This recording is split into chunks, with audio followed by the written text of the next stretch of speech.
Ah.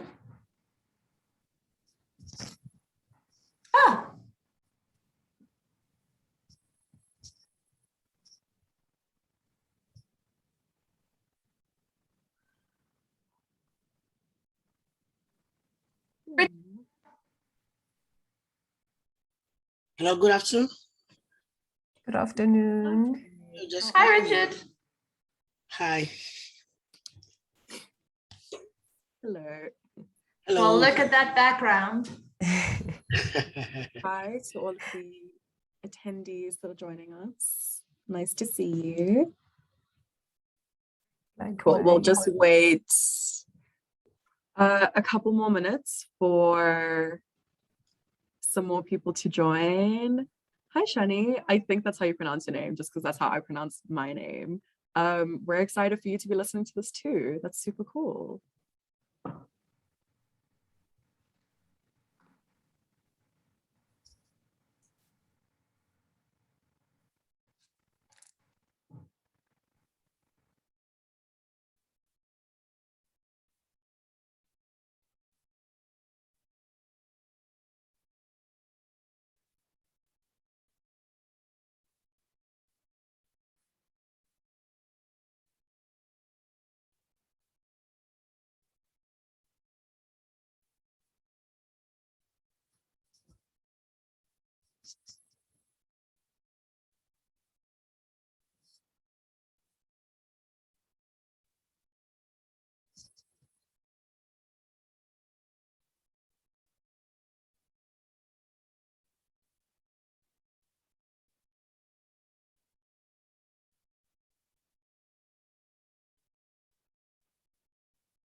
Okay, cool. Hi, welcome everyone. I'm going to get started with the introductions, and then people can just filter in as they wish. I do see that the attendee numbers are going up. So hi, everyone. I am Shani Rosenfeld. I am currently the treasurer of the REFA of Rethinking Economics for Africa at the University of Witwatersrand. That's the specific chapter that I am a part of the executive committee for, and this is the REFA Festival 2021. Welcome everyone, so excited to see you all online. It just means that if anyone maybe has ate tuna for lunch or whatever, it's fine because it's just to ourselves. We don't have to worry about that leaking onto other people now, which is really exciting. We see that Richard is at the beach. Very jealous for Richard to be at the beach at the moment, but you know what? We can't have our cake and eat it too. So today's talk, as I'm sure all of you guys have already know what it's about because you signed up for it, but it's going to be talking about a permanent shift in the digital economy. And today we have with us three lovely, very educated, very opinionated and successful panelists. First, I don't know how it is for you. We have Thando and Nkohla-Ramunenyiwa. I don't know if you just want to give a wave. Dr. Thando. Dr. Thando is currently a Carnegie Fellow researcher at the University of Cape Town. And her research specifically focuses on the intersection of philosophy, applied ethics, technology, specifically within the African context, which I think is super important. So we always love to see some more Pan-African literature that's coming out. We definitely should be shifting the focus onto that. And moreover, she is specifically interested in the social impact of the fourth industrial revolution and looking at that through a philosophical lens. Her latest journal article came out with the South African Journal of Philosophy, and it looks at the disembodiment, anonymity, and oppressive freedom and ethical enlightenment of virtual ontology, where she specifically looks at this idea of the virtual community and how anonymity really takes away accountability and responsibility from humans and how we then interact with the world. So if you're keen to read that, you can just search her name into Google. You can see her little name on the underneath, you know, like in the top bottom left-hand corner. And you can just look it up and you'll just be able to find it online. So definitely check her out if that's something that you're interested in. Next, we have Jessica Breakey, if you want to also give a wave for us. Hi, Jessica. Cool, Jessica Breakey. She is currently an associate lecturer in the School of Electrical and Information Engineering at the University of Witwatersrand. And here she teaches a 4th-year course on science and technology studies, where she specifically aims to make engineers and people doing a 4th-year science and ensuring that they're more well-rounded and that they understand the social impact that the technology that they create can then have on the world. So they're not just little like coding monkeys out here, because we don't like that. She is also awarded the Oppenheimer Memorial Trust Fellowship for her master's at the University of Wits. And she's also a Chevening Scholar, where she completed her master's in philosophy at the University of Cambridge. She is currently pursuing her PhD, where she's researching and exploring the questions of migrations and borders at sea, which also links into this idea of technology and similarly to what Thando is doing with like the anonymity and how humans don't understand the consequences of their actions. How do humans now interact with borders and the like? And she's also the co-author of a very interesting book, Moral Eyes, Youth and Justice in Cameroon, Nigeria, Sierra Leone, and South Africa, where she's specifically interested in teenagers and specifically through like an African context. And then last but not least, we have Richard Boateng, who is a professor in information systems at the University of Ghana Business School. He is a technology researcher who focuses on developing sustainable projects for commercial value and for the development impact. He's also ranked #1 as according to the 2021 AD Scientific Index in the ICT development in e-business and research in Ghana. He is also an associate editor of the Information Technology and International Development Journal Services, and he's on the editorial board of the Informational Development Journal. Specifically, his research focuses on the digital economy, e-learning, and the intersection of gender and technology as much, and many other things are included in that. He is also a Chevening Award Scholar, so Jessica and Richard, you guys have much to talk about with this one thing that you guys seem to have in common. And lastly, he is a very, very well-published scientist, and most recently, he has contributed to 2 global reports on information systems access and usage. So that's everyone who's going to be talking to us today. Thank you very much, everyone, for joining us. Thank you, of course, to our speakers. Richard, I hope that your flight from Ghana was a safe one. I see that you're probably in Cape Town at the beach. Cool, so first we're going to have Thando speaking, and then Jessica, and then last we're going to have Richard. We're going to, everyone's going to present their lovely minds to us for about 15 minutes. And to all of our lovely attendees who are with us today, you guys can just use the Q&A function. You also don't have to wait until the end of their talk to ask your questions. You can just pop whatever questions you have in the Q&A function down below, and then we'll definitely be able to see it. And also there's a really nice little function on Zoom now where we can allow attendees to ask questions like through your voice. So if you're worried about having like a really wordy question, just write in the Q&A function anyways, and then we can ask you to clarify if need be. So that's all from my side so far. Thando, take us away. Let's hear what you have to say for us today. Oh, Thando, you're still muted. Do you want to unmute yourself? Sorry, my apologies. Let me just start off by sharing my screen quickly. Let me just check here. Can you see it on your side? Yes, we can. Okay, let me just start from the first slide. So I hope everyone is excited about this session, as excited as the panelists are. This is a very important session. COVID-19 really took us by surprise. I mean, obviously, we all know how most of us weren't prepared for this. So I think this session is important in that regard. So my slide specifically will talk about COVID-19 and the digital divide, and I'll try and narrow it down to the family aspect of things. So let me just lay the background quickly, and then we'll get to that point as the slides progress. I'm trying to change the function of this, but okay, I think this is fine. So the contents include the introduction and the digital divide. I'll provide 2 definitions, and I hope those definitions will help with the discussion. And then I'll talk about social distancing, subjective realities, and then I'll conclude. So as Shani specifically mentioned, I'm more interested in the social impacts that the digital divide has in Africa in particular. And because I'm taking some points from my PhD, this is a South African study.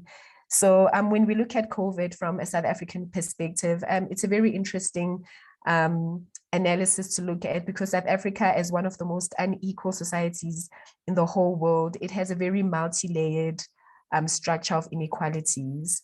So with the introduction of the 4th Industrial Revolution and emerging technologies, these inequalities have really been aggravated. And I'm sure we all observe how COVID-19 has put a strain on these inequalities.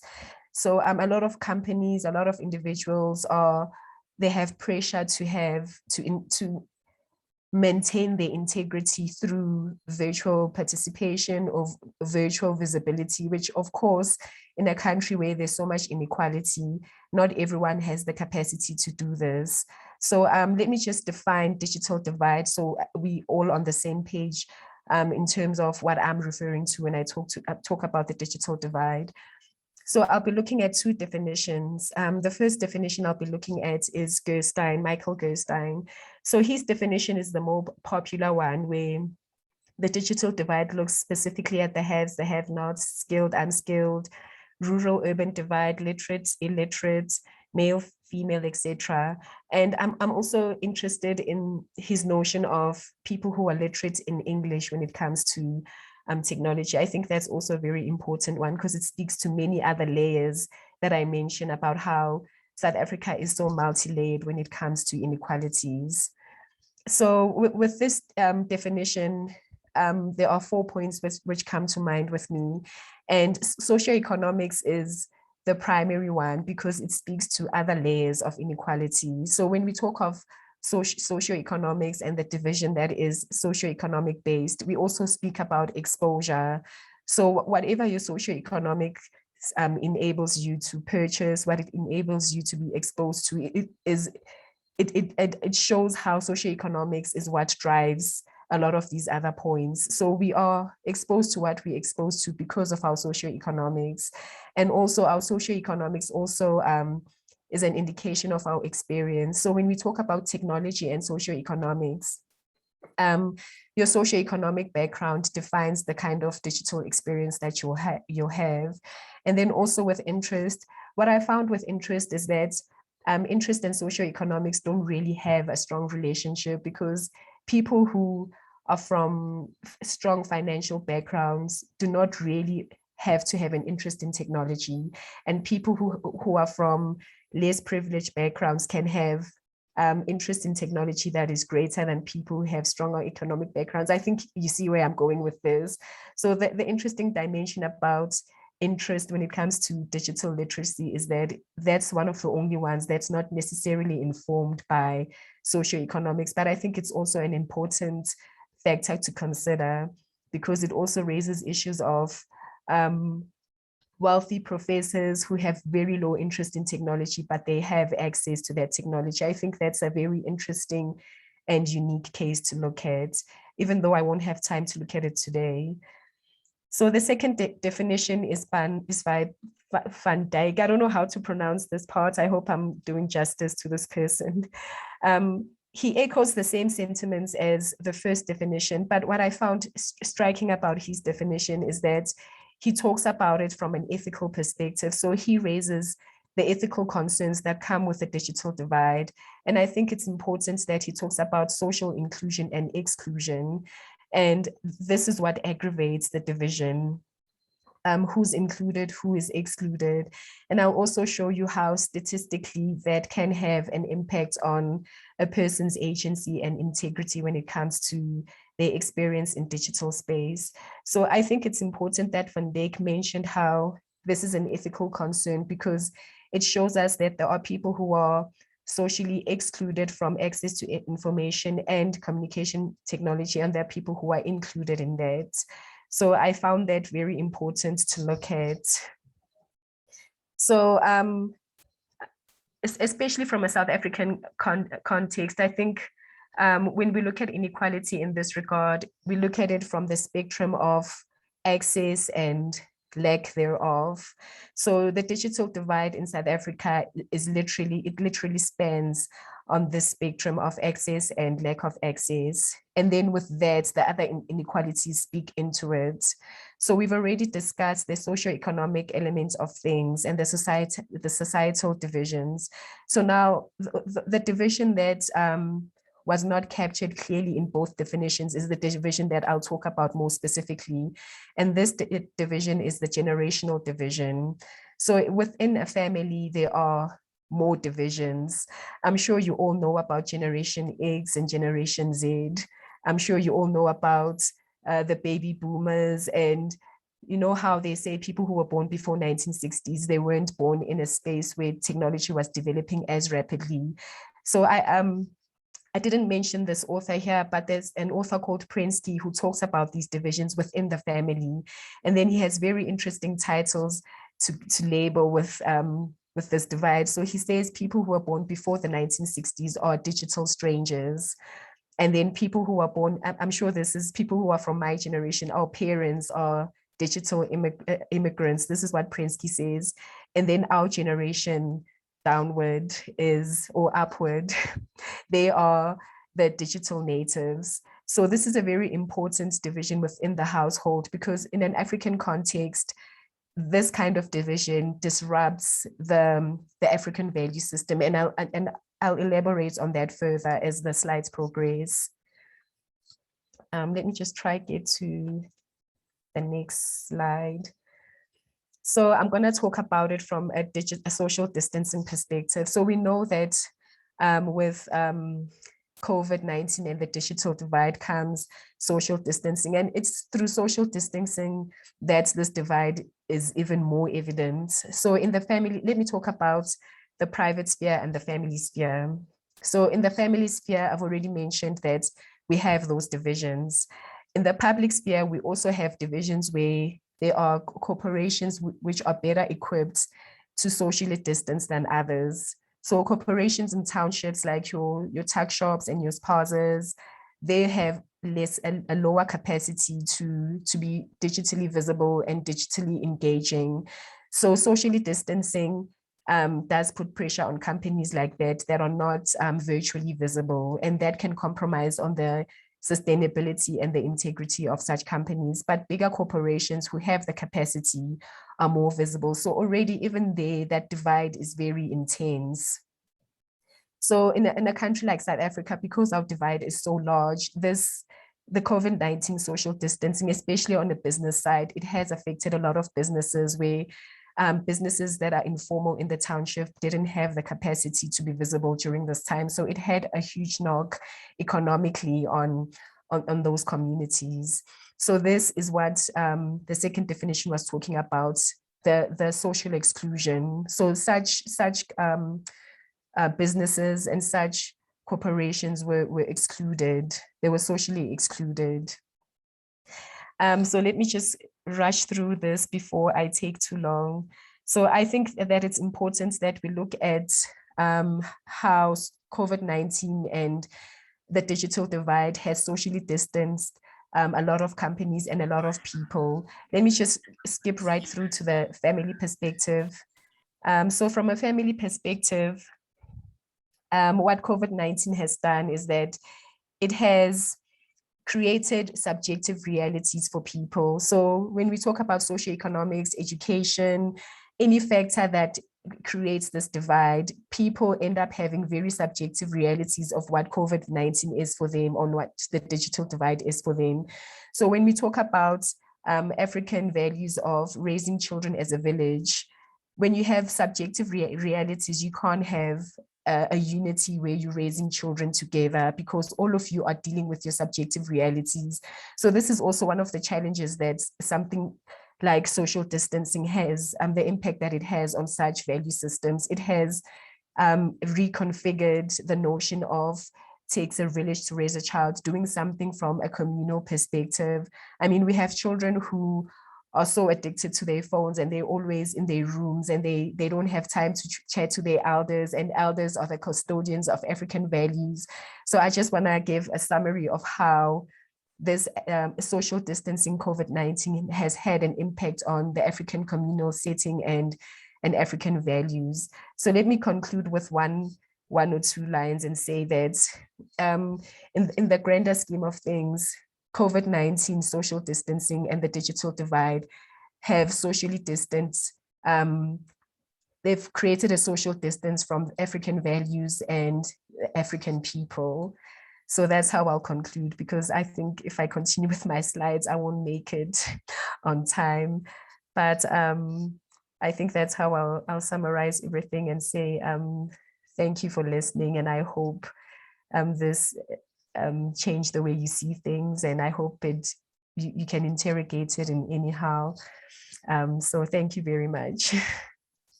Awesome. Thank you so much, Thando. Definitely an aspect that I didn't think of was looking specifically at the digital divide, kind of more on like a micro level in terms of how that actually affects like people in townships and people that at least I personally wouldn't think has as much access to technology as maybe someone who's in a different socioeconomic background would. And that was a really interesting point that you raised. So thank you for bringing that to certainly my attention. Guys, please do remember also to use the Q&A function if you guys have questions. Please have questions, or don't, that's fine too. But thank you very much, Thando. And next we have Jessica. So yes, let's hear from Jessica. Hi.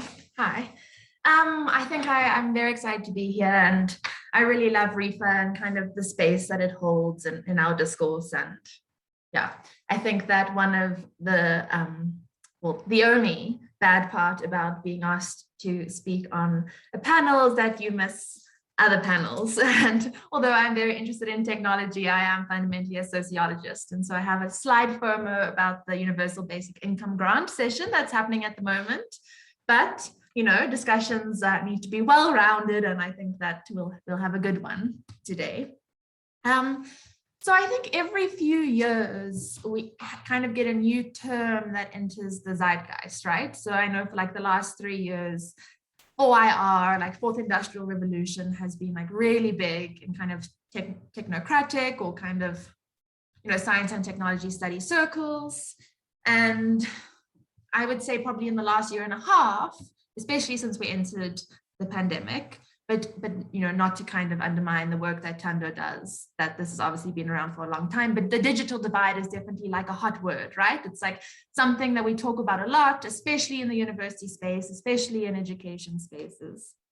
And I think, you know, these words are interesting, and they carry lots of meaning, and they allow us to understand the context in which we are working or learning. But I also think that a lot of these terms and theories come from the North, right?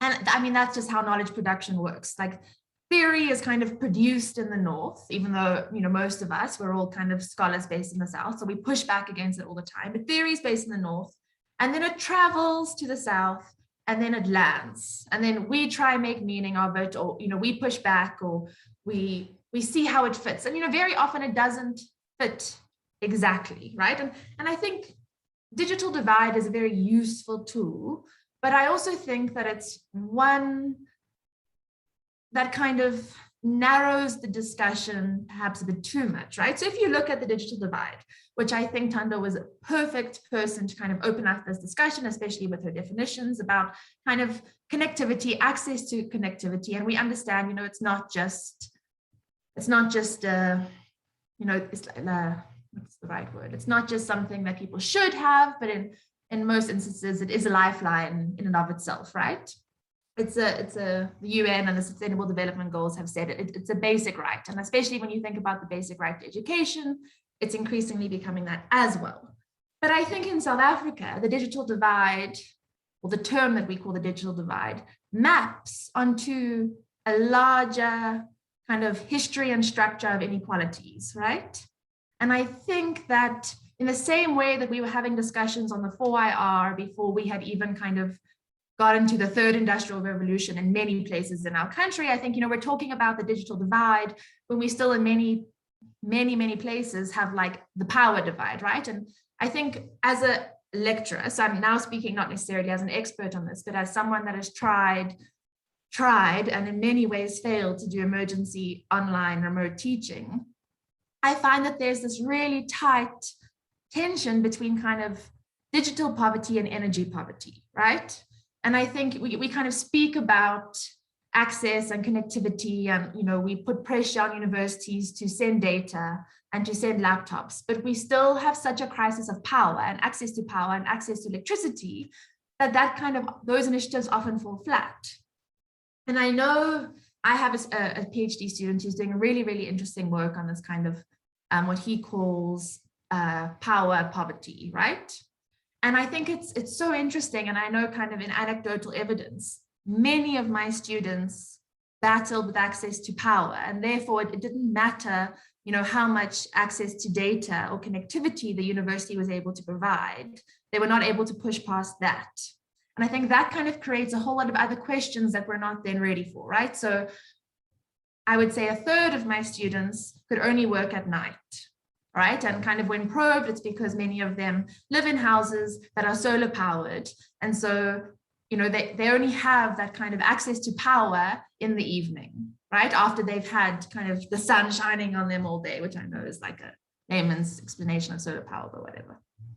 And so I think that also adds like a really important like texture to this debate, is kind of access to power and, you know, where we put our focus on right now. Because I think I was reading through kind of in preparation for this 3 university vice chancellors' responses to where we are with education, or kind of where universities will go post-pandemic, whatever post-pandemic is. And I think it was VCs of UP, UCT, and WITS. And all were kind of saying, it's great, you know, lecturers have adapted so well. There's so much potential here. Like everything's going online. Students love online. But I think it's, you know, like missing this like crucial part, and that like we have such energy poverty in this country. And so connectivity is like it's a consequence of that. And I think it's exactly what Thando was saying about kind of the micro spaces, about what happens in the family. And I've got kind of done through discussions with my students, you know, if you're staying with your family and power or energy is limited, you live in an energy poor household, kind of who gets to charge their laptop or their cell phone it's a tense situation, right? It's not something that is kind of available to everyone. And so I think that takes us into another kind of area of the debate. And what that also does is kind of bring the state into it, right? So I have a pet peeve as kind of a sociologist, that the state gets left off the hook so often, right? And I think especially in South Africa, we have like a new democracy, we have a new kind of state. We still kind of don't really know how to conceptualize a state that is not just the ANC. And so they're kind of all these questions, but I think this is fundamentally a question of the state, right? And what the state can and must provide. And there have been so many commitments on paper to both eradicate energy poverty and to increase connectivity for so many people that have not come to fruition, right? Because of corruption and mismanagement and all these things. And so I think when we have conversations on the digital divide, to understand kind of the nuances of the university space or the school space, but to also understand that this is fundamentally a state issue, and to kind of like be strategic and political on where we put pressure and kind of understand that this is, like many activists and scholars have said, fast becoming a human right. And I think in the same way that, right to basic education is a human right, and, there's questions and debates around right to higher education, and is it a privilege, is it a right? It's obviously a right, but whatever. I think that, we need to be able to put pressure on the state to kind of deliver what is required to meet those goals. And I'm not a skeptic. I'm very critical of technology. I'm not entirely one of those people that is afraid of a technological future. But I do think that we need to think critically about how we roll out these plans and kind of be aware of, the state actors and those that hold power in these situations. So yes, I'm not going to go on too much longer, but I do just want to emphasize that I think that this debate is layered. It's traveled from the north. We need to think carefully about how it lands in the south and how it lands in our context, and kind of bring into the debate a whole lot of other factors around inequality that are not just as important, but also contribute to kind of inequality in the digital space. Thanks. Awesome. Thank you so much, Jessica. I really appreciated how you're really bringing this entire issue back to like, wait, do people even have access, not even necessarily to the internet, but just to like electricity and having like a stable means to even be able to like actualize any gains that they would potentially even make from this digital economy. I think that is a really important conversation that needs to be had. And Jessica, I definitely agree with you that, yeah, it is a state issue. And I think that is really important. So thank you very much, Jessica. we do see your questions coming in. So thank you very much for engaging. We're really excited to be able to answer your questions and to be able to engage with you guys. Also, if you guys just have comments, experiences, you're also more than welcome to leave that down in the question Q&A function. But before we get to that, we have Richard, who is going to be our third and final panelist for today. So Richard, take it away, please. Okay. Thank you very much, everyone. And thank you very much, Shani and Jessica and Thando, my fellow colleagues from other universities and other countries. I'm very privileged to join you this year. I'm hoping to be here next year too. I kind of agree with everything that has been said by Thando and Jessica, and I'll just take it up from there. When I had the topic that a permanent shift to the digital economy, I started asking myself a question: that are we ready? So I'll come from that perspective, and I'll start by just giving a little background on what I've been doing. Personally, I began part of my career working with USAID on a project called the West African Emerging Leaders Program, where we're training young Africans in 3 key areas: business and entrepreneurship, civil society, public policy and management. I came in from the online perspective, where I was training. I developed a platform for them to train them online. So over 4,000 people have been trained. And some of the challenges that we faced was trying to get people in different West African countries to participate online and get trained.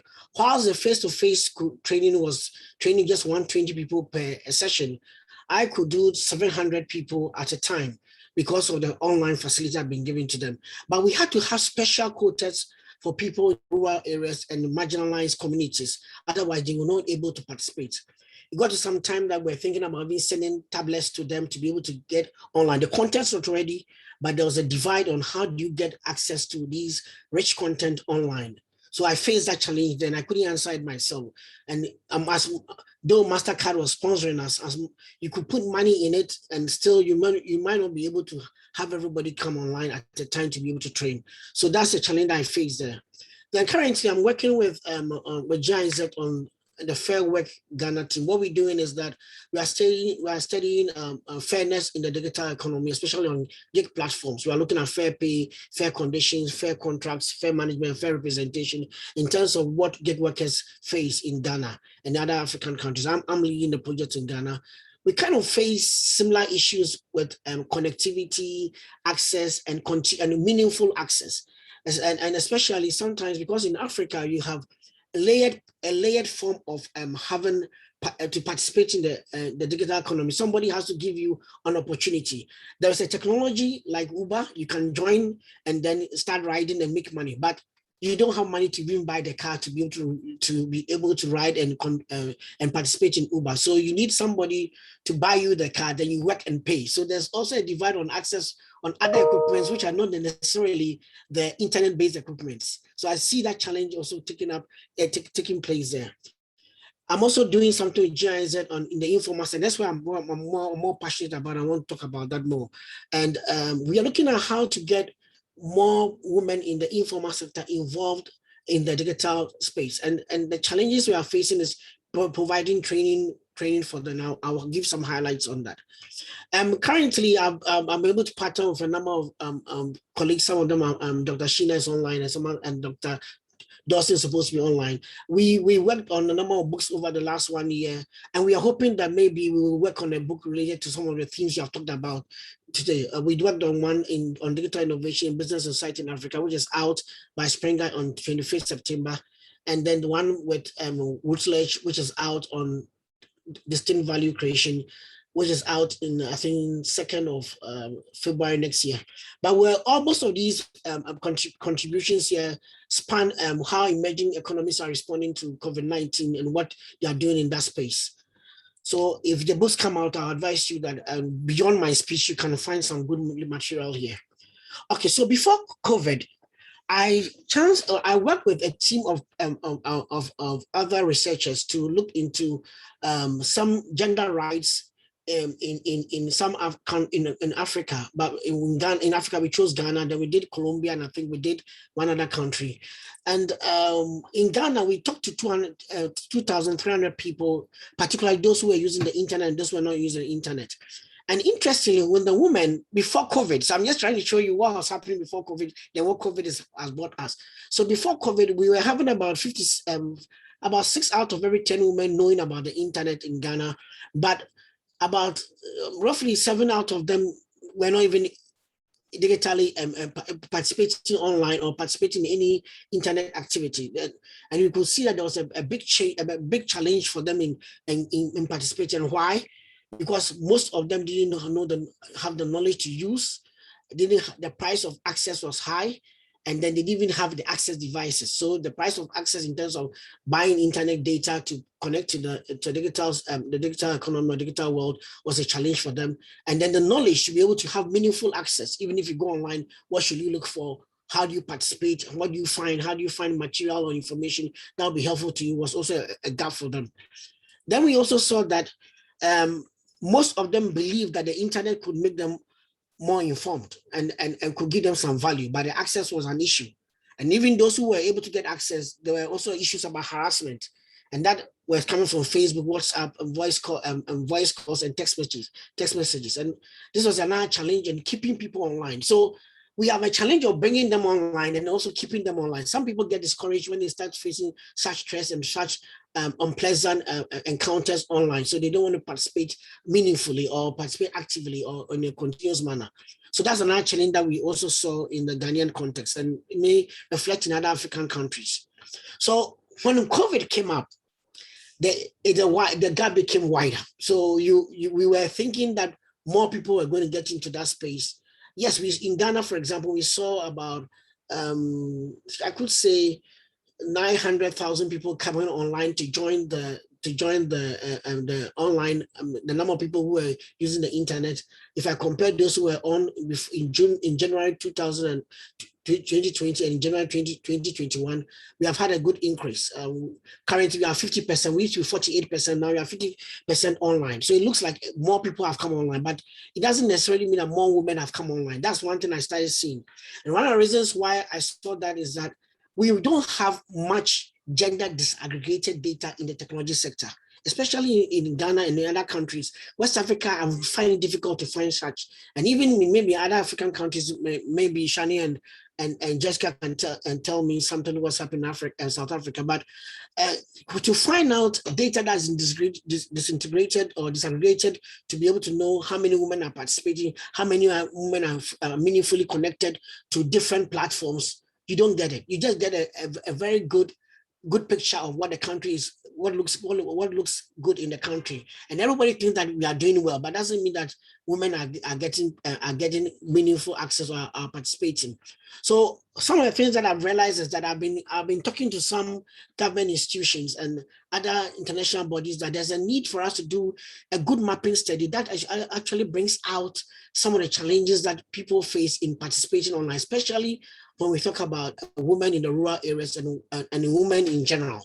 So, and I've realized that government can't do it alone and academia can't do it alone. Academics come into it because they will sometimes want to get publications and get promoted. Government comes into it to get some policy intervention, but some of them are not informed in terms of the type of data we will need that can change policy. And most public officials are also not necessarily ready to listen to gender statistics that can influence digital inclusion initiatives. So this is something I've been talking. I've talked to GIZ about it. We are working on a project like that to be able to get data that gives us the realities of what women face and what women are looking for or what women want when we talk about the digital world. Then we've also seen that I've been pushing for more private and public sector partnerships, because when I come in as a lecturer, I tend to sometimes find it difficult to find spaces for women to participate in to get very good internships that are in the technology space. Most often, a number of the jobs are geared for men. They are actually very friendly to men and less friendly to girls and to women. And I've been asking how government can put pressure on private sector to create much more quota for women participation in some of their internship programs. And hopefully we are going to see a change. But I realize that I'm becoming more of a singular voice. Another thing that I've also been asking, that there's a need for us to define what meaningful access is. People get online, but are they getting meaningful content? Are they getting enough time to be able to get what they are looking for, to be able to enhance their work activities or enhance any of their microeconomic activities or any activity they are engaged in? That's another question I've been asking myself, and I've not found the best answer, but I'm still looking for that. Then in terms of when we come to lower levels or beyond the university levels, when we come to the high school and then the junior high, another challenge that I've been asking myself is how to be able to develop a gender sensitive curriculum. Unfortunately for me, I participated in a project last year with GIZ, in which was called the E-Skills for Girls. I was brought in as an editor to edit technology materials that we're going to use to teach students, to make sure that the content itself and its presentation was more gender friendly in terms of the pictures that are in it, the imagery, the visualization, the examples. Before I joined, I realized that most of the examples and even the comics that were even in some of the teaching material were all male dominated characters. And they're asking me that how then we create characters that are more friendly to women, because you want to make sure that more women start loving technology related skills like website design and then coding. So how do you teach coding in a manner that will be more friendly to females? That's some questions that I had to answer. And I think that's something that we need to carry on, showcasing women who are doing well in technology, and so that you might become examples for others. Then I also realized that sometimes the stereotyping is not, and even the backlash on women participation or girls participation in STEM-related courses, it comes from their young colleagues who are also male. This is an example taken from a Twitter page of a competition that is a science competition for both male and females in Ghana across against high schools.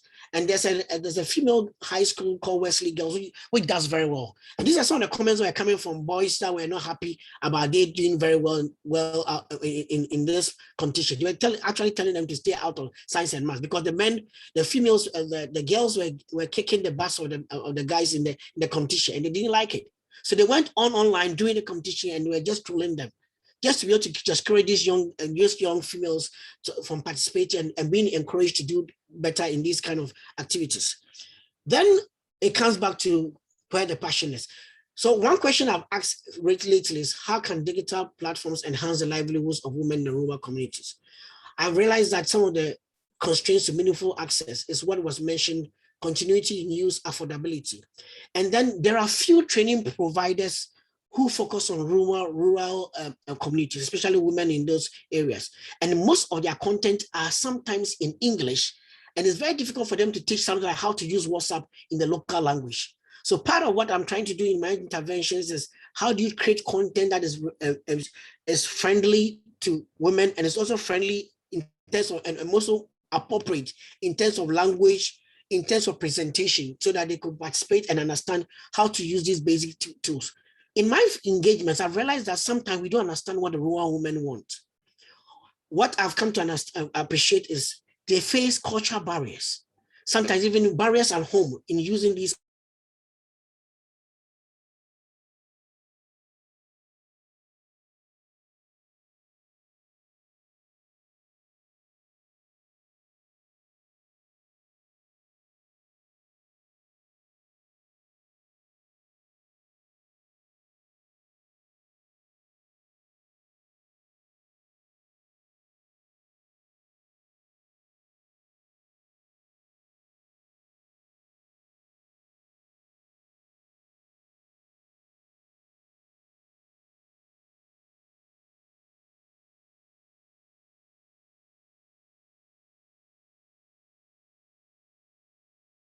Sorry, I went off. I think I went off somewhere.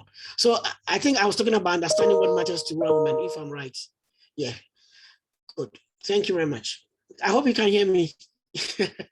Okay, so I'm rounding up. So there's a quest for sustainable interventions, and some of the sustainable interventions means that we need to make sure that the last mile, that's in my projects, my last mile is the training providers who have a day-to-day relationship with rural women. How do you equip them to be able to have the best material to train them and get them involved? Lastly, I think Jessica mentioned something about universities and some of the challenges I've been facing. Personally, what I've seen lately is the fact that most of us in most universities do not have data sets to help us do more research. When COVID came, most students couldn't collect data face to face and go to the field. One of the things that we realized is that there were no data sets that we had to give to our students. So it became a challenge for our institutions, especially in Ghana, to start looking for data sets that could be given to students to be able to do their thesis and finish on time. So one thing I've realized that there's a need for African scientists to start creating data, not just for what I just mentioned, also to support the research activities that we have in our institutions. Because at the end of the day, the challenge that we have is, if we want to promote our education, then we have to make sure that it's based on data. It's also based on something that can give us a meaningful change, not just something that will be done and the next day, the next government comes and throws it away. I'll just wrap up here and bring in more points as we discuss. Thank you very much. Awesome. Thank you so much, Richard. Thank you as well for sharing all of the really great work that you're doing with bringing women into STEM, and specifically not just women, but also women in sub-Saharan Africa who are historically an underrepresented and overlooked group of people. So I think it's really great that you're doing that and that we're able to have you on this panel to share your experiences. Thank you so much. Unfortunately, it does seem as though Thando has been having a bit of technological difficulties. However, the show must go on, and I do see that y'all have been popping off on these Q&As, which is very nice. So let's get on it. The first question, thank you everyone as well for engaging and for having really cool thoughts and for being smart. It's really nice to have you guys here. So the first question that we have is from Nkohla-Ramunenyiwa, and he specifically has a question for Jessica, and sorry, actually, I'm not sure what your pronouns are. They're asking, how can internet come first as a right when the basics such as food, water, sanitation, and proper education can't be properly distributed? Won't an Afrocentric economic system address this better? Thando spoke about African values being lost because of technology. Shouldn't the basic income come first before moving ahead to technology that we can't control? So yes, Jessica, you like to answer that sure. first, please? So, I mean, I agree with the sentiment, right? Kind of initially, that I do think it's kind of frustrating to see countries in the North pushing for internet as a right, while we clearly have, so many basic needs that are just not being met on the daily, right? And I think that if you think of it like that, in terms of this dichotomy, it can be very frustrating. I do disagree, though, because this is something I've thought quite a lot about, right? So a human right is kind of something that allows an individual in a society to survive, but also to thrive, right? So it's thought about as kind of the basic necessities or the basic tools that every person needs in order to survive and thrive in a society. And I think that specifically linked to education, right? The right to education is increasingly connected to the right to the internet, is connected to connectivity in a sense. So I don't think that we have to have a hierarchy of human rights. I mean, if I were to kind of put that back at you and say, well, which one is more important, sanitation or water or housing or a living wage, those kinds of, there's no hierarchy of rights. It's a package. It's a comprehensive package of rights that everyone needs to thrive. And I think by putting internet on the table, we're putting it adjacent to education. We're saying, well, if the right to education is important, I mean, they've estimated that like 12 million South African school children have been negatively impacted by the lockdown over the last year. And that negative impact would have been slightly mitigated if there was more connectivity, slightly, right? We still, I agree with Richard that, our data sets kind of going forward, we still don't really know the true impact of COVID, of lockdowns on education. But I do think that would have been mitigated. I think, the question of kind of African values and technology is complicated, because I think that we must always be careful of kind of assuming that there is something inherently un-African about technology, right? I think that also plays into kind of northern tropes about kind of where innovation and cutting edge technology kind of resides. And it doesn't just reside in Silicon Valley, right? There's talent and there's innovation and there's excellence everywhere. And so to think only of tech as being something that only propagates Western values, I think can be dangerous. Of course, thinking about bias and justice, especially in machine learning, big data, AI, is very important. But I don't think we should kind of let ourselves fall into the trap that truthfully the North has set for us, that innovation is something of the West. So yeah, I'd be interested to hear, Thando, if you have any thoughts. I know you've just kind of come back and I don't want to throw it at you, but specifically about kind of the African values being lost in technology, I think is something that's very interesting. I do just want to say, though, because I didn't get a chance, that the presentation is so interesting. And I have kind of south to south conversations. I think we know so much more in South Africa about what's happening in the US than we do about what's happening on the continent. And I think, yeah, your work is very, very inspiring and really great. So thank you. Thank you to both of you as well. You and Richard also had very interesting presentations, and I'm so sorry that the internet's just let me down, but at least I'm back now. Yeah, I understand your point about the danger of, I don't know how to phrase it the way you did, and you did it so perfectly and clear.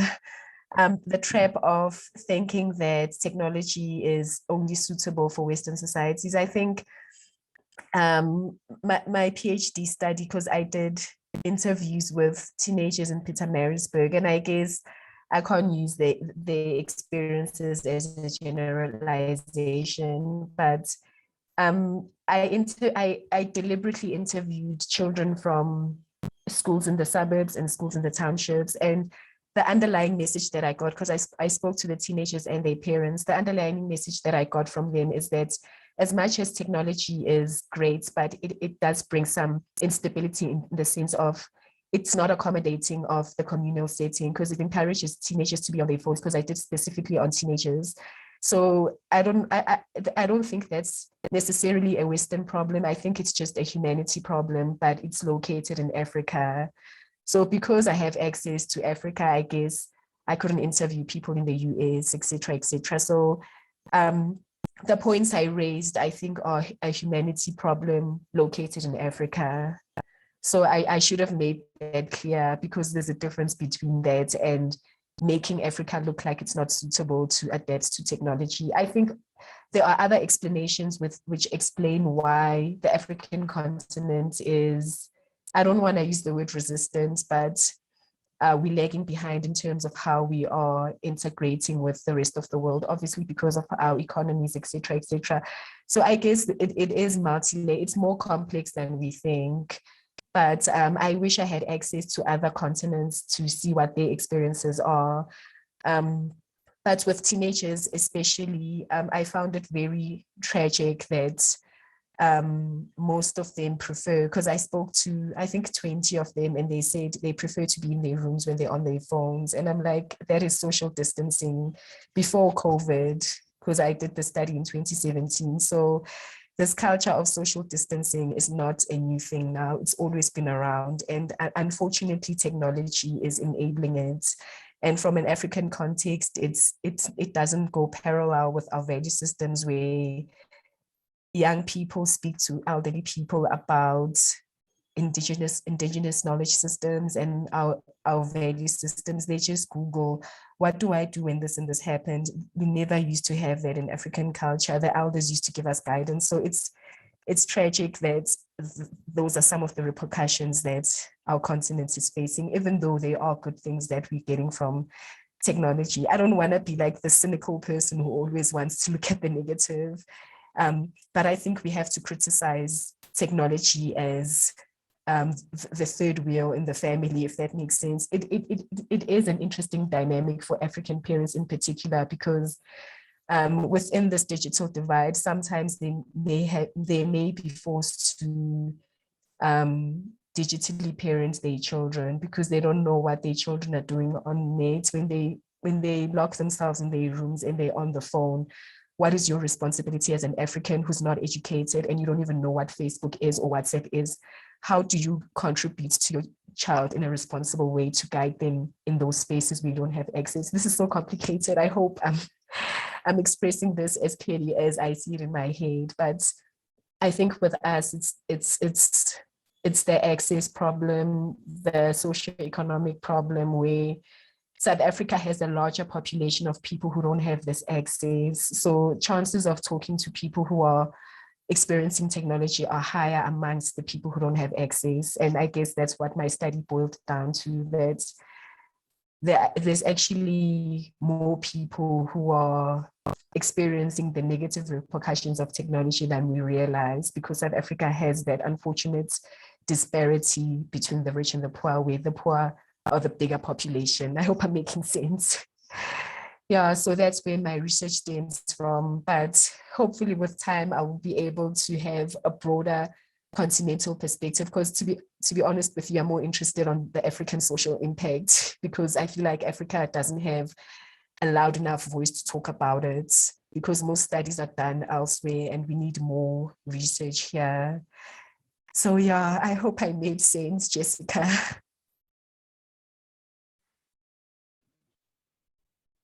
Yeah, Thando, I think you are definitely making sense. And I think that you were able to expand as well on Jessica's points about how, well, even like before we can talk about internet, we also need to talk about like access and what does that even look like for traditional African households. I think that that's a really important intersectional conversation to have. And Richard, I would like to hear, and I'm sure everyone in this talk as well would like to hear your perspective specifically from Ghana. Like, how do you find the intersection between basic needs and internet? Like, as you mentioned that even with one of your programs, that even at the point at which you can get these people to have internet access, they may not even be able to be there on time. How have you been able to overcome that? What has been your experience in Ghana?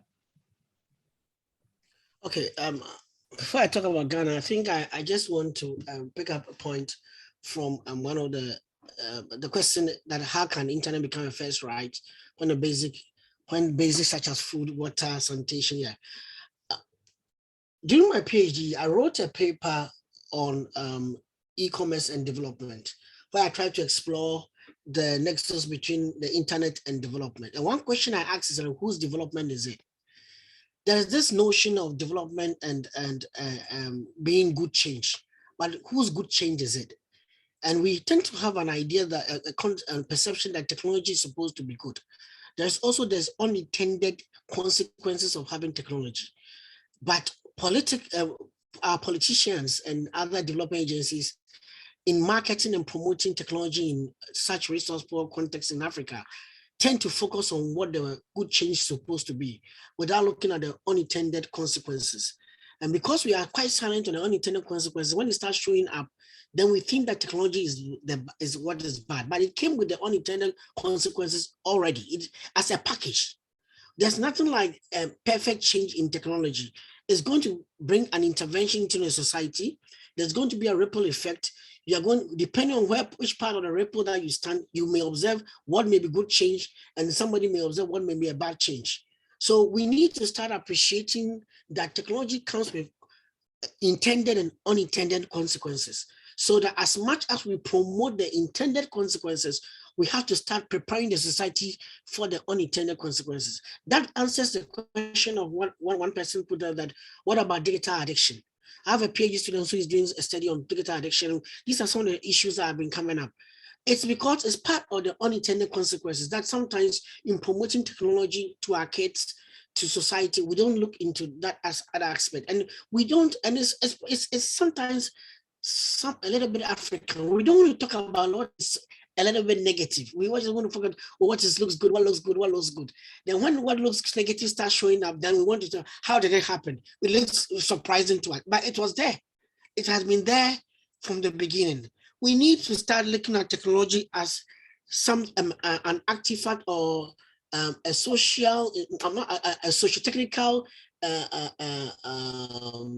tool that comes into society with having a double edge, depending on how you look at it and how you implement it, how you use it. You may get a positive change, or you can with some negative consequences that you should prepare for or do something about to actually control it or curb it. It's not going to be easy, but it's a long journey for us. We didn't look at it with that perspective early, but now I think that we are getting to appreciate that there's all these unintended consequences coming up. In Ghana, what I've seen is that it's just the same story. We love it when we are implementing change, but we don't look at it. We don't look at the unintended consequences of change, especially in what it does to our cultural values. And there's this whole big issue of digital TV putting up so much information to people. Some of the content that's coming on TV, we can't control it because we don't have policies that are ready to be able to address the issues. Then there's a whole issue about cybercrime. We have a challenge that cybercrime has even started among high school students, and even people, children in junior high know how to do certain things on the internet that their parents cannot even dream of when they were kids. Yeah, but they are doing that, and they are finding ways of unlocking their parents' phones, getting into it, moving money, and it's happening.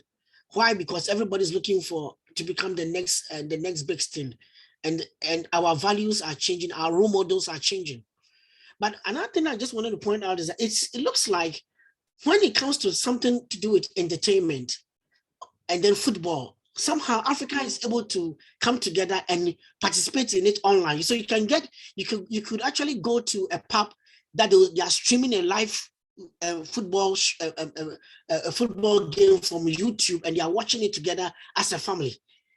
And then everybody's into it, and that's a positive use of YouTube in that sense. Then when it comes to other type of content, people want to be hiding their rooms and watch, and then they are not participating in whatever they need to participate in. So you realize that certain aspects of our culture let us come together and enjoy the internet, but other aspects of our culture let us hide away. When kids want to find out something about menstruation, They don't go up in the public and then tell them that what content you have on administration. They try to find out about it on their own. And sometimes they may read information that it may scare them. It may even not even advise them, because there's so much different content on the internet. People who are not even doctors who are advising you on what to do. So I think that we should start looking at creating appropriate content gates for our kids and for the youth. What is appropriate content? What is verified content? What is good content? So that when we start educating people with that, can help.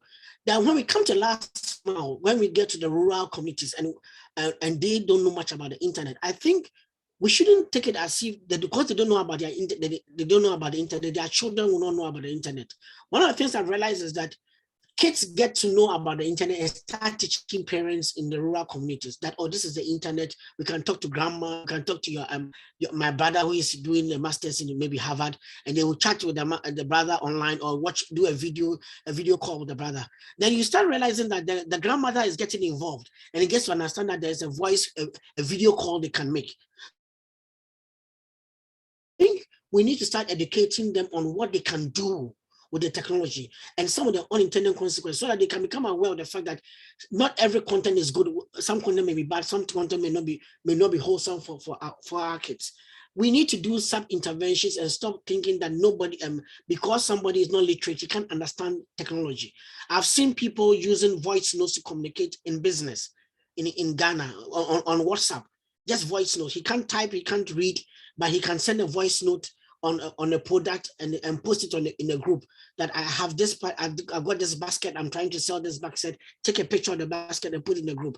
That person has become part of a digital space or a digital market space to be able to sell and market his produce. But that can't be able to write, but because of voice notes, he's able to do that. Because if you start teaching them what is relevant on the technology and how they can use those functions on the technology to enhance their microeconomic activities, they can participate. So we should note that knowing what they need and how to be able to use technology to appropriately meet their need matters more than just opening the technology to them. Giving them everything may not be helpful, but giving them what will be needed for their activity to enhance and empower them matters more than just opening all the information gateway to them. Yeah, I hope I've answered some of the questions and other questions.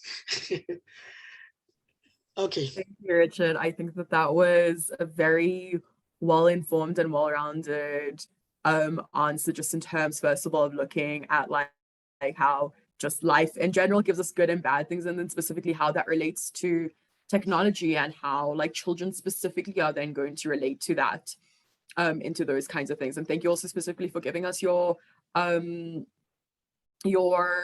experience in Ghana and how that might be different from what we experience in South Africa. Jessica, you did also raise your hand, so some point during Richard's answer. So do you want to ask your question, and then we can also see what else our lovely attendees have for us? Sorry, it's just in response to what Richard said about these kind of intended and unintended consequences.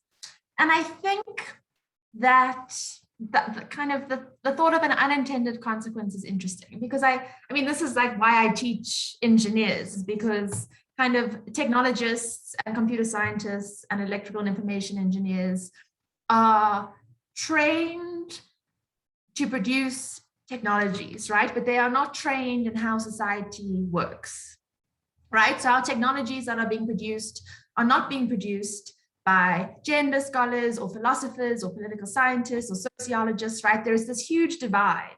And so I think very often when a technology has a negative consequence, we are being extremely kind by kind of assuming it's an unintended one, right? Because it's just coming from a completely different space. And I think especially when it comes to like addiction, I don't think addiction to the internet is unintended at all, right? Like clickbait, well, not clickbait, but the way that our behaviors are becoming monetized with these big tech companies, right?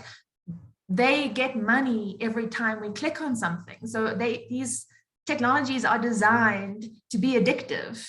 You know, they're designed to keep us clicking. So I think we need to be incredibly critical of these, especially the big tech companies, and especially kind of everything that's coming out of Silicon Valley, is because they're not always designed with good intentions and then consequently have unintended outcomes, they are very often designed quite with sinister intentions, right? And so I think that the questions that are coming in the Q&A are really good. And I think like the critical nature of them is really good, because that's kind of how we need to look at technology. And I completely agree with Richard that there are, of course, benefits. And those benefits are very often the unintended ones, right? The unintended consequences of community using technology for themselves.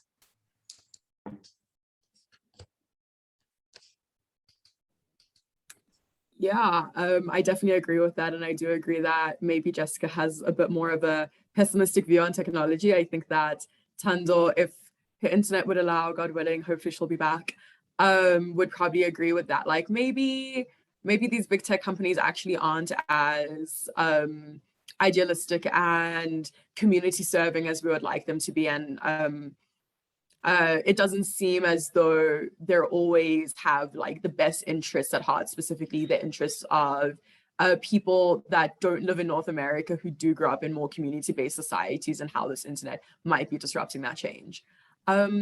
But yeah, thank you for that little discourse. I think we can move on. Yay, Thando's back.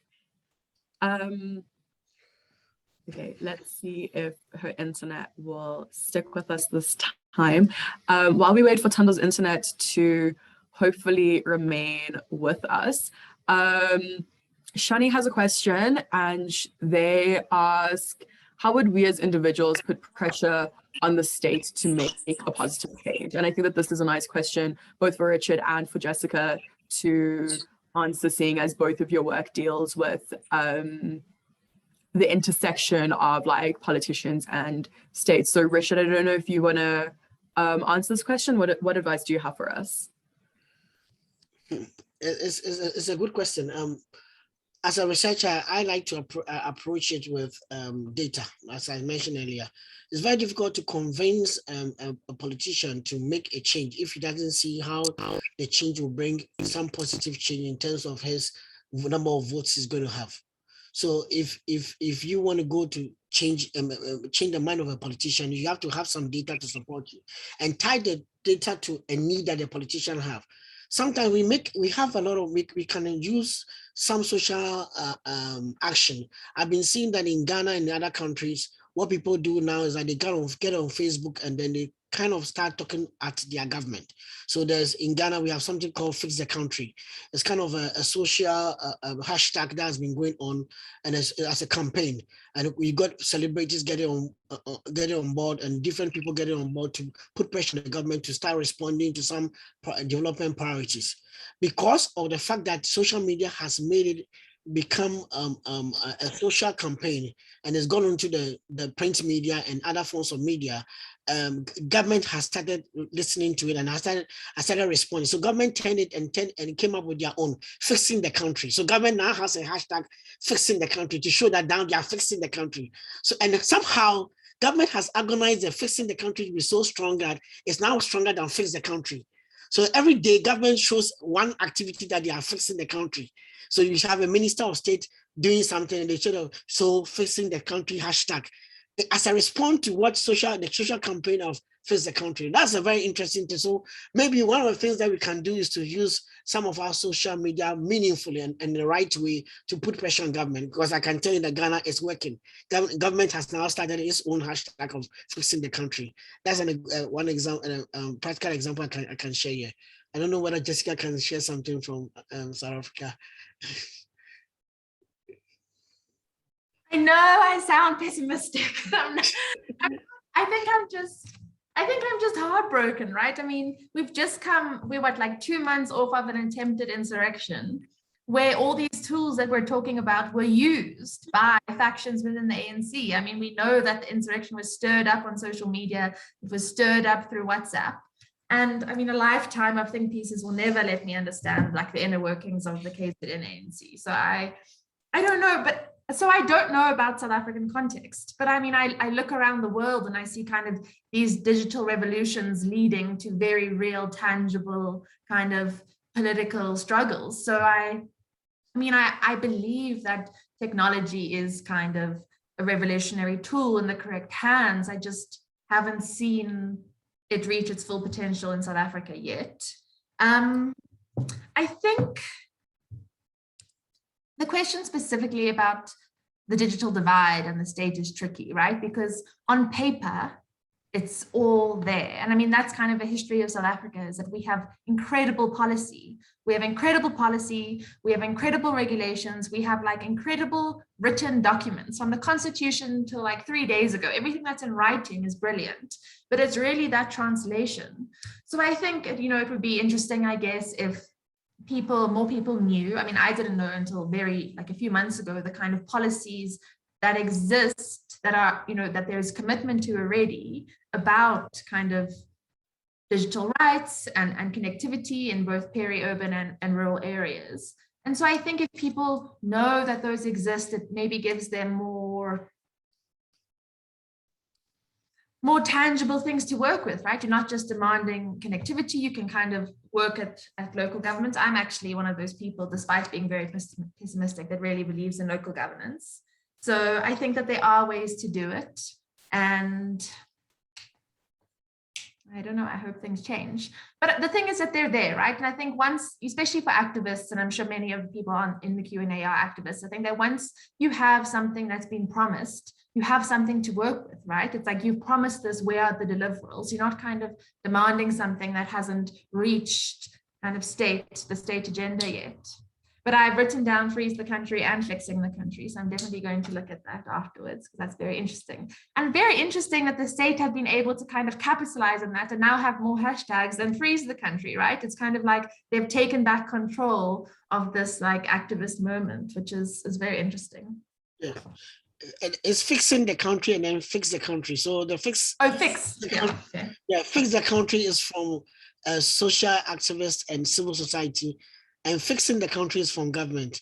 And the government is trying to do more with the fixing of the country. Yeah, but it's interesting. They've like appropriated this hashtag and now they're they have more social media presence and fix the country.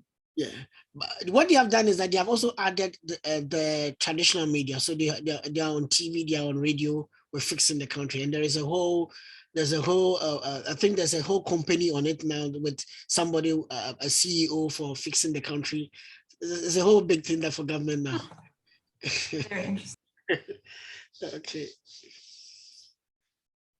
That's so cool. What I find particularly inspiring as well is that, considering that a lot of parliaments, specifically within the African continent, since the majority of the population within African continents are like below the age of like 35, and then usually the parliament is like above the age of 60.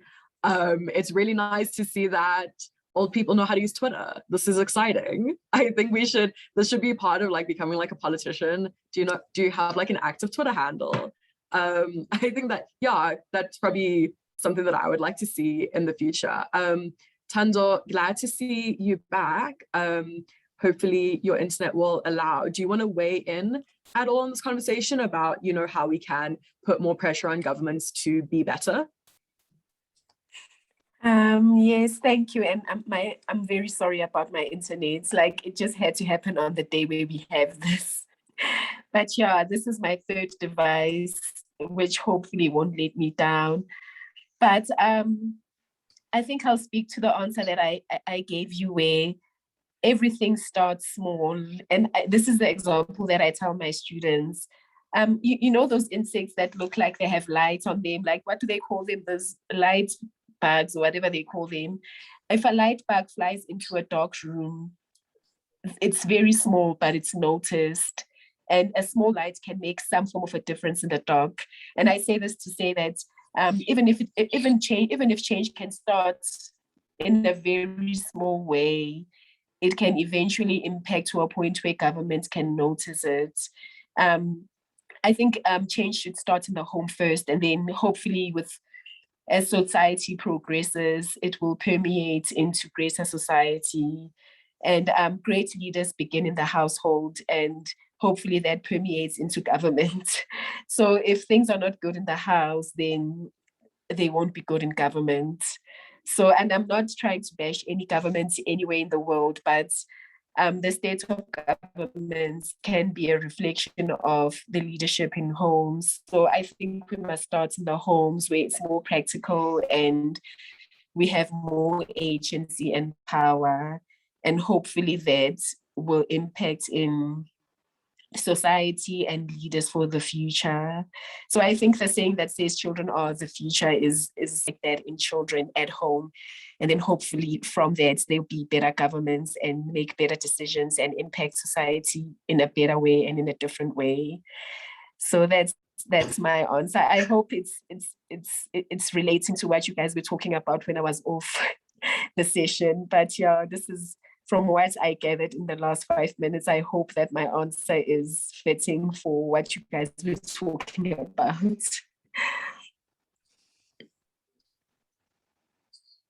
Awesome. Thank you so much, as always, for your inputs, Thando.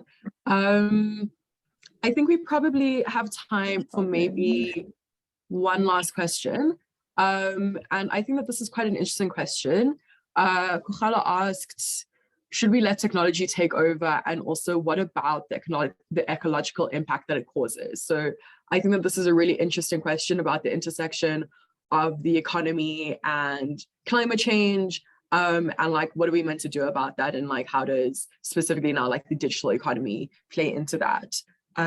So who would like to, does anyone have any like initial thoughts that they would like to share on climate change and the impending death of the universe? Richard, since you're unmuted, do you have a thought? Oh, okay. I'll not say much about climate change, but I'll just say that we did some work on green information systems, and we've been talking about how to make our offices and industry smart, so that our impact on the economy is less. Our negative impact on the environment is less. Sorry. So there is some initiative by some governments in Africa and in Ghana, for example, in trying to make sure that we get our communities to become smart. But it's just that it's not everybody that's ready to be smart. Even if sometimes we have communities that want to be smart, they are kind of constrained with budgetary issues. Government has so much to do with other utilities and other challenges to do with managing the environment. And then they start thinking about how do you then make it smart. But what we have been trying to tell government is that you can do better if you do what you do in a smarter way. So, for example, how you source for technology, what type of technology that you are sourcing for, are they energy efficient? So that do you have a plan for disposing technology? For example, in some countries, what we have seen is that if a government office should use computers and they come to a stage that they need to be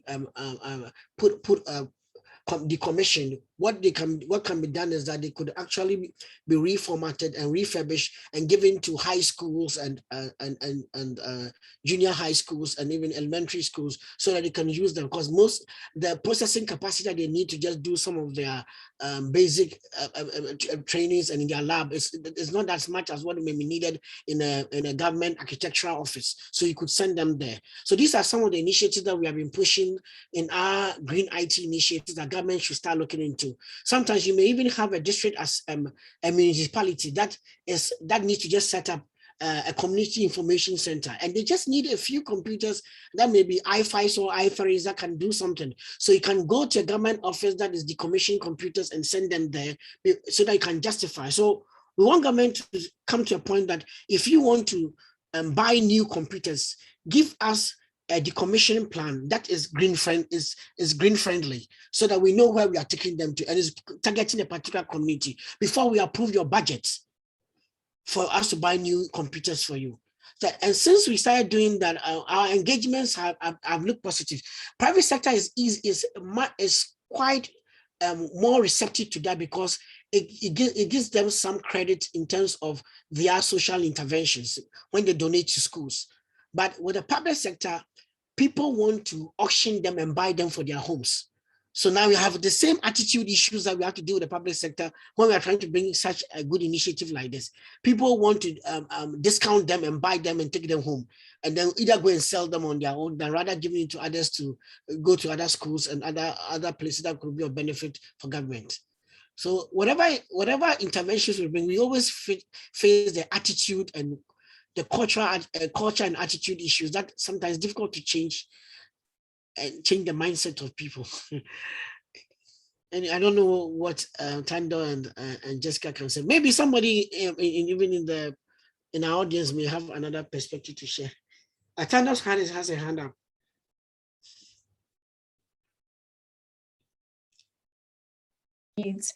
So that was an interesting response, Richard. I'll try have another perspective on it. I was thinking of a philosopher, and I think he's an environmentalist as well. His surname is Leopold, and he talks about an ecological conscience. And I feel like humanity is failing to a large extent to connect to that ecological conscience. So the reason why I'm saying this is that technology is testing how our relationship as humanity is towards a non-human entity. So when nature as a non-human entity is degrading, then what are the chances that humanities will do a good job with another non-human entity, which is technology? And I know it seems like my views are very pessimistic, but I'm trying to be a devil's advocate in conversations like this, because I think we need to critically engage in such discussions. So I feel like the relationship that humanity has with nature can be directly linked with the relationship they have with technology, because they're both non-human entities. So if you don't have an ecological conscience, then chances are your digital conscience will also not be well informed. So I think humanity needs to reevaluate how they treat non-human entities, because just because something is non-human, it doesn't mean that it doesn't deserve to be treated with respect.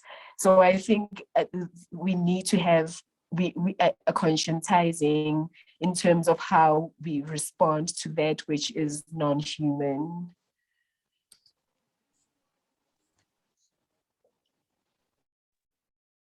Thank you, both Richard and Thando, for both of your very interesting responses. I think that definitely on Richard's answer in terms of bringing in more like green quotas into our policy-making spaces is really important initiative that should be undertaken throughout more countries. And I think Thando, specifically this idea of an ecological conscience is also something that should be taught and like nourished.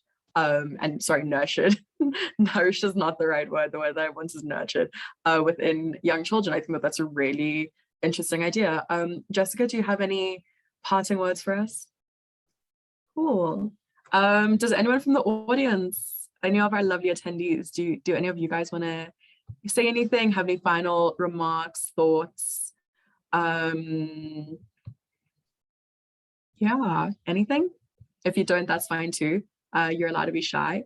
But yeah, okay. Thank you very, very much to everyone for joining our session. Again, this was for the Rethinking Economics for Africa Festival 2021, and this was the a digital apprenticeship to the digital economy talk. We do have one speaker, or they put their hand down, so maybe they don't want to talk anymore. That's fine. We forgive you and we appreciate you still. Thank you very, very much to your hand is up again. Let me allow you to talk. Hello, you should be able to unmute yourself. Hi, can you hear me? Yeah, we can hear you. Okay, I was just saying thank you to all the panelists and all the speakers actually. I found some of your views very interesting, but I don't know, I just have like sort of a whole question now, the last question. It's once again Nkohla, by the way. Sorry, I did choose this because I had a lot to ask. So there's a part of the Afrocentric system and also the technology plus the ecological. I think by the ecological system or the ecological question, you guys missed me a bit because I don't know if you've watched the documentary about the child labor in order to get the chips that are used to go into phones. And also I mean, companies taking advantage of Africa in a sense to build up on making technology. So that's why I just wanted to clarify. I hope everyone heard me.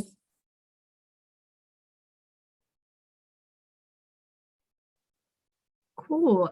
Thank you, Nkohla. Jessica, Richard, Thando, do you understand the question? Do you guys have any thoughts, feelings, opinions? Well, I mean, the question is it's a question of technology, but it's also a question of labor, right? And I think it's also a question of like the capitalist system in which we all are living and in which new technology is kind of designed to thrive. And so I think it's inherently a political question. And I mean, I don't want to go on too long, but I think, Nkohla, what this final question and what your questions all evening have been reminding us is that technology is not separate from politics, right? It is not like a rational, it's not you don't produce something that is separate from humans and therefore rational and therefore kind of just and fair.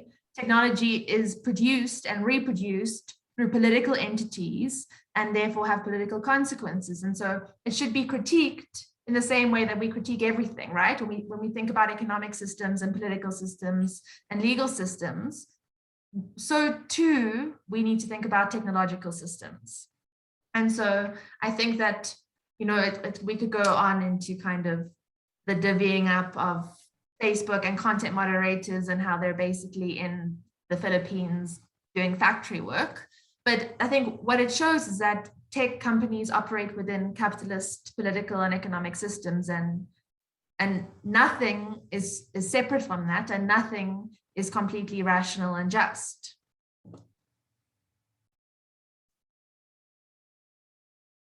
Cool. Thank you, Jessica. I think that is a really nice way just to end off our session, tying in how everything is intertwined and all of your actions have consequences, and we don't just like live in a universe, and so too everything that we create doesn't just exist in a bubble. So thank you so much to Jessica, Richard, and Thando for joining us today, and of course all of you lovely attendees. Please enjoy your bed. If you're already in it, go get some water, hydrate, have a good dinner. And stay safe and take care of yourself and someone else if you're able to. Thank you again so much to everyone. Enjoy. Please don't forget to sign up to our sessions for tomorrow. There's still one more day. Thank you so much. Thank you, everyone. Sign up for those sessions. Get your brain power in. Okay. Okay. Thank you. you.